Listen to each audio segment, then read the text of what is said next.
पूरे 4 तोले के ये सोने के कंगन, इनको छुपा लेता हूँ। आजकल चोर उचक्के बहुत है यहाँ पे। अरे सुना तुमने, पूरे 4 तोले सोने के कंगन है इस बुड्ढे के साथ। हाँ यार, मेरा भी जी ललचा गया है। चलिए इस बुड्ढे को मुर्गा बनाते हैं।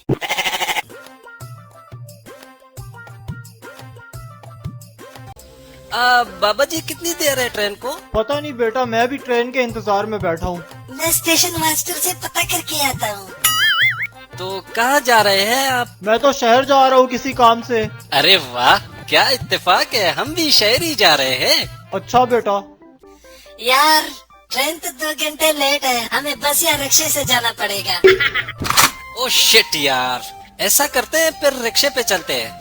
आपने भी शहर ही जाना है ना, क्यों ना हम साथ ही चल ले, गपशप भी हो जाएगी और 3 बंदे जाएंगे तो रिक्शा वाला किराया भी कम लेगा। अच्छा वैसे मुझे भी जल्दी है, ट्रेन पता नहीं कब आए। चले फिर। चलो जी।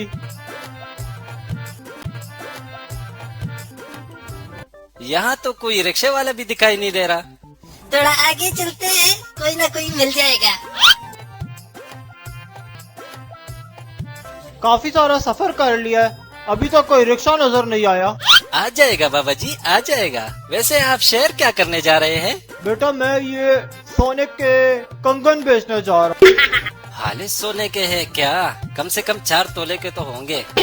इसको कैसे पता चला 4 तोले के? कुछ तो गड़बड़ है। बाबा कोई कहानी सुना दो ताकि सफर की थकान महसूस ही ना हो। बेटा फिर ऐसा करो, तुम ही सुना दो कुछ। हम सुनाएंगे कहानी, लेकिन हमारी एक शर्त है। क्या शर्त है? हम कहानी सुनाएंगे, लेकिन अगर आपने हमारी कहानी को झूठ कहा तो आपके सोने के कंगन हमारे। देखा, आ गए ना अपनी असलियत पे, ठग कहीं के। क्या सोच रहे हो? कुछ नहीं बेटा, कुछ नहीं, मुझे मंजूर है बेटा, सुनाओ अपनी कहानी। तो फिर सुनो। हमारी एक गाय थी, ये मोटी मोटी उसकी आंखें, ये बड़े बड़े सींग, दूध तो इतना देती थी, इतना देती थी, नदियाँ बह जाती थी, नदियाँ बह जाती थी।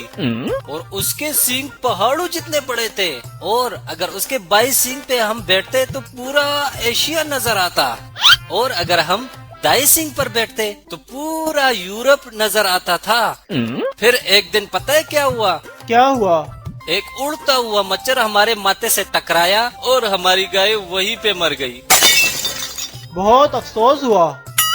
और तेरी, बुड्ढा तो बड़ा शातिर है, इतने बड़े झूठ को भी झूठ नहीं कहा। अच्छा बाबा, अब आप तो कोई कहानी सुनाओ। ठीक है, लेकिन अगर तुमने मेरी कहानी को झूठा कहा तो तुम दोनों को 500 रुपया देना पड़ेगा। मंजूर है। तो फिर सुनो, मेरी शादी वाले दिन मेरे बाप ने मुझे घोड़ा गिफ्ट किया। घोड़ा बहुत ही अच्छा था। एक दिन गांव के अंदर उसकी दूसरे घोड़े के साथ लड़ाई हो गई, उसके माथे पे जख्म हो गया। फिर एक दिन बारिश आई, बारिश का पानी पड़ते ही घोड़े के जख्म से कपास का पौधा निकल आया। उस पौधे पे इतनी कपास लगी कि हमारे सारे गोदाम फुल हो गए। लोग दूर दूर से उस घोड़े को देखने आते। फिर मैंने उस कपास के 2 रंग के कपड़े बनाए, एक काला और एक सफेद। फिर एक दिन अचानक वो सारे कपड़े चोरी हो गए। बेटा खुदा झूठ ना बुलवाए, ये जो तूने काला कपड़ा पहना हुआ है और ये जो इसने सफेद कपड़ा पहना हुआ है, ये हमारे गोदाम से ही चोरी किए हुए हैं, ये हमें वापस कर दो। अबे यार, कहाँ फंस गया मैं? बुड्ढा तो हमारे कपड़े उतार लेगा, 500 रुपए देना पड़ेगा। इसकी कहानी झूठी है, अपने कपड़े बचाओ और 500 रुपए दे इसे। ये ले, ये लो। अब चलो बेटा, शहर में जाके मैंने ये कंगन भी बेचने हैं, फिर किसी होटल में बैठ के खाना भी खा लेंगे। अब चलो। इसे कंगन बेचने देते हैं, जैसे ही पैसे इसके हाथ में आएंगे तो हम कोई और दाव खेल के इसके पैसे हथिया लेंगे। बेटा तुम यही रुको, मैं सुनार को कंगन बेच के आता हूँ। सलाम अलैकुम। वालेकुम सलाम। जी हुजूर। दरअसल मैं अपने ये 2 नौकर बेचना चाहता हूँ। ये दोनों आपकी दुकान पे काम करेंगे और आपकी खिदमत करेंगे। ठीक है, मुझे नौकरों की जरूरत है। कितने पैसे मांग रहे हो एक के? 1 मिनट बेटा, एक को बेचूं या दोनों को बेच दूं? ओ बाबा, दोनों को बेच दे, एक को फिर कहाँ रखेगा? दोनों बिकना चाहते हैं, दोनों का 10,000 लूंगा। 8,000 दूंगा। दे दो, जल्दी करो। ठीक है, अब संभालो दोनों को। हाथ में बहुत खुजली हो रही है, लगता है इस मर्तबा मोटा माल आने वाला है। चलो पुत्र, अंदर चलो, बहुत काम करना है, झाड़ू पोछा लगाना है। झाड़ू पोछा? ओए, हम तुझे काम वाले दिखाई देते हैं। अपने नखरे बंद कर, आज से तुम मेरे नौकर हो। वो बूढ़ा तुम्हें 8,000 में बेच गया। चलो अंदर चलो।